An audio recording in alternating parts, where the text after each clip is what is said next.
Now, the deputy police chief of one of the host cities has used four words that nobody running a World Cup ever wants to hear. The drop-dead date is immediate. That's not a sports analyst. That's not a frustrated fan on social media. That is a law enforcement official in Kansas City, Missouri, a city hosting 6 World Cup group stage matches, warning that without federal security funding, his department may not be able to staff the matches at all. Not reduce staffing, not contingency staffing, may not be able to staff them. Kansas City is one host city. Boston is another. New Jersey, the state hosting the World Cup final on July 19th, is a third. And across all three of them right now, there are documented, confirmed, official problems that go beyond construction delays or bureaucratic paperwork. We're talking about a $625 million federal funding package that Congress passed in July 2025 that was supposed to arrive by January 30th, 2026. And that is only now, in the final weeks before the tournament, starting to trickle through. We're talking about a town of 18,000 people that nearly refused to issue the event license for its own World Cup matches. We're talking about a transit system serving the venue hosting the World Cup final that local officials have flagged as a capacity concern for the biggest night in football. The 2026 World Cup was supposed to be the safest bet in sporting history. Established infrastructure, rich host nations, no construction gambles like Qatar, no new stadiums in the jungle like Brazil, just the world's most powerful sports economy opening its doors to the greatest show on earth. And then reality showed up. Before we go any further, real quick, if you've been watching this channel and getting the kind of coverage that actually explains what's happening instead of just restating the headline, do yourself a favor and subscribe. The button is right there. It's free, it doesn't hurt, and I promise the next video is worth it. Go on. Done? Good. Let's get into the full story. The $625 million starts everything, because every single problem in every single host city connects back to that number. In July 2025, Congress passed legislation specifically creating a $625 million funding package for the 11 American World Cup host cities. The money was earmarked for exactly the things a host city needs: security personnel, FIFA fan festivals, transportation infrastructure, medical support, crowd management technology. DHS's own funding opportunity notice set January 30th, 2026 as the award date. Cities built their budgets around that timeline. Police departments planned their overtime rosters. Security contractors were lined up. The whole machine was ready to move the moment the money landed. It never landed on time. What happened instead was a government funding crisis that had nothing to do with football and everything to do with Washington. A standoff over immigration enforcement triggered a government shutdown. FEMA staff were put on administrative leave. The FIFA World Cup grant applications, sitting in the final stages of review, got caught directly in the middle of it. DHS Secretary Kristi Noem put out a public statement saying no funds had been awarded yet, and adding something extraordinary for a Secretary of Homeland Security to say about their own major event. The longer DHS goes without funding, the less prepared our nation will be for threats at the FIFA World Cup. The person responsible for national security saying publicly that America might not be prepared for security threats at its own World Cup. That statement was made in February. It took until late March, less than 3 months before Kansas City's first match, for President Trump to announce the administration would release the already approved money. Kansas City gets $59 million of that $625 million total. It arrived, in the words of one local report, just in the nick of time. Just in the nick of time for a World Cup that was awarded to this city 8 years ago. Now let's go through each city, because the story in Kansas City is different from the story in Boston, which is different from what's happening in New Jersey, and each one reveals something specific about how this tournament has been managed. Kansas City's problem is transit. Arrowhead Stadium is one of the loudest, most passionate sports venues in America, the home of the Kansas City Chiefs, a Super Bowl champion venue, a place that knows how to host enormous events. But getting World Cup-scale crowds to Arrowhead requires transit infrastructure that the city has been building specifically for this tournament. The Kansas City Streetcar's Riverfront extension, a key part of the city's overall transit strategy delivering fans to the FIFA Fan Festival at the World War I Museum Museum and Memorial, was still under construction going into May. The light rail capacity expansions serving Arrowhead Stadium itself were confirmed as partially incomplete by the host committee as recently as March 28, 2026. Their statement said full operational readiness was projected for late May. A spokesperson told the Kansas City Star the situation was actively managed with contingency busing plans in place. That language, actively managed contingency plans, is worth sitting with for a moment. It means the primary solution isn't ready, it means the backup exists, and it means the city is operating on a timeline that runs right up against FIFA's May 15th venue modification freeze deadline. After May 15th, no infrastructure changes can be made before competitive play begins. That deadline either gets met or it doesn't. And if it doesn't, FIFA can reassign matches. They've done it before. At the 2014 World Cup in Brazil, Cuiabá and Manaus both received written warnings from FIFA over delayed stadium completions. The threat of match reassignment is not a negotiation tactic. It's a provision FIFA has exercised in living memory. The Kansas City deputy police chief said the drop-dead date for funding was immediate. The light rail expansion is projected for late May. The FIFA compliance deadline is May 15th. Those three things are in genuine tension with each other. Whether they resolve cleanly is still being worked out in real time.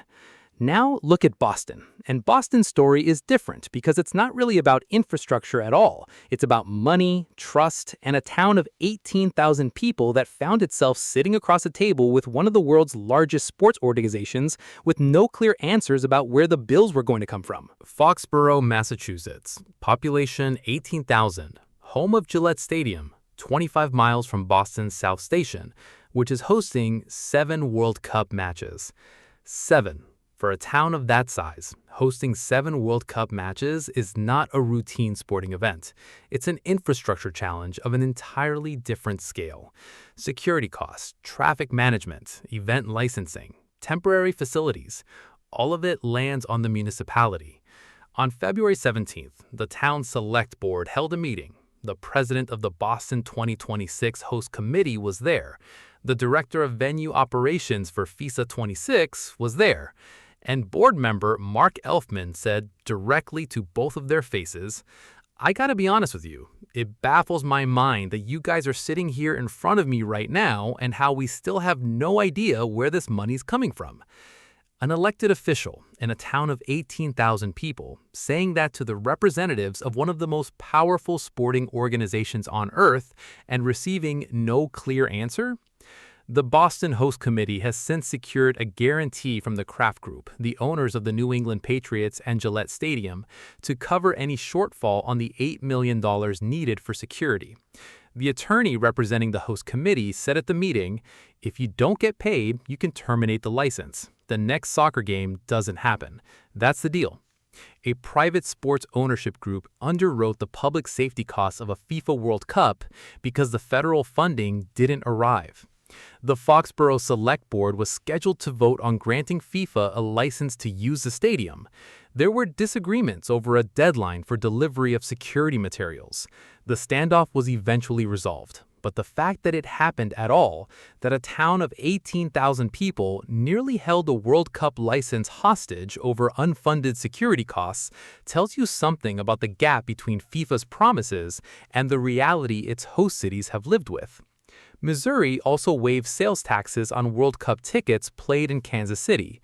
Every other sporting event in Kansas City, NFL games, MLB games, everything, generates sales tax revenue for the city. FIFA demanded an exemption. Missouri agreed. That's over $11 million in lost state and local revenue across 6 matches, revenue that would normally fund schools, healthcare, and public services, given away to an organization projecting $13 billion in revenue from this tournament. Now look at New Jersey, because this is the one that carries the heaviest weight. MetLife Stadium has cleared all primary structural inspections. The stadium is ready. But here's the problem. MetLife Stadium sits in East Rutherford, New Jersey. To get there from New York City, fans rely on NJ Transit, the regional rail system serving the stadium, and local officials have flagged NJ Transit's capacity on match days as a documented concern, particularly for the knockout rounds, particularly for the final on July 19th, when over 80,000 people will need to get to the stadium and back again on the same night. New Jersey's governor added something to this picture that puts the financial dimension in sharp relief. She publicly stated that FIFA contributed $0 toward transporting World Cup fans. Zero, leaving New Jersey facing $48 million in costs across 8 matches it's hosting, including the final. FIFA is generating $13 billion from this tournament cycle. The state hosting the World Cup final absorbed $48 million in fan transportation costs that FIFA declined to fund. And the transit system carrying those final night crowds is flagged as a capacity concern by the people who run it. Here's the bigger picture that ties all 3 cities together, because what's happening in Kansas City and Boston and New Jersey isn't 3 separate problems. It's one problem expressed 3 different ways. The problem is this. FIFA's model for hosting a World Cup requires enormous investment from host cities and provides minimal financial support in return. Every city must deliver fan zones, security perimeters, transit capacity, multilingual signage, medical infrastructure, crowd management systems. The list is detailed and non-negotiable. The budget for delivering it comes from the host city's own resources: federal grants, state funding, private guarantees, tax revenue, and in Foxborough's case, a very tense negotiation with a sports ownership group. FIFA takes the broadcast rights revenue. FIFA takes the sponsorship revenue. FIFA takes the ticket revenue. The host cities take the costs. And when a government shutdown delays the release of federal security funding, FIFA's internal position, as reported by sources within the organization, is that it's a matter to be sorted out between the federal government and the local organizing committees. Nothing to do with FIFA. Independent research has consistently shown that the promised economic bonanzas from World Cup hosting tend not to materialize for host cities. The 1994 World Cup, the last time the U.S. hosted, produced an average of more than $700 million in reduced local income per host city, as higher prices during the tournament drove away regular tourists while the football fans spent less than projected. South Africa attracted half its anticipated visitors in 2010, despite spending nearly $4 billion. Brazil triggered nationwide protests over the $14 billion invested in a tournament that delivered far less than promised to ordinary citizens. The pattern runs through every major World Cup. And in 2026, the warning signs appeared earlier than in any previous tournament. Cities spent years competing to be selected. They committed to requirements they had not fully priced. The federal funding that was supposed to bridge the gap arrived months late, and a town of 18,000 people found itself threatening to pull a World Cup event license because nobody could tell it where the security money was coming from. What happens from here? The most likely outcome is that all 3 cities get there. The funding has now been released. Kansas City's transit expansion is projected to be operational by late May. Boston's license standoff is resolved with the Kraft Group guarantee in place. New Jersey's NJ Transit is planning for knockout round capacity, and the final, with its 5 billion-person global audience, will be a logistical priority for every organization involved. But the process of getting there has exposed something that was always true and rarely discussed plainly. The cities that host a FIFA World Cup carry costs that FIFA doesn't share. They absorb risks that FIFA doesn't cover. They negotiate with a governing body that, in the words of one analyst, is very good at telling cities what it means to be a good host and very slow to answer the question of what it means to be a good guest. 34 days from kickoff. 3 cities that got there the hard way, and a $625 million story that will be studied in public finance classrooms long after the trophy has been lifted. So tell me, were you aware of any of this before today? And does it change how you feel about hosting a World Cup in your own city? Drop your answer in the comments. These are the stories that matter beyond the football. If this is the kind of depth you want on every story between now and the final, subscribe and come with us through the whole tournament. This story is still developing. And as always, football never stays quiet for long.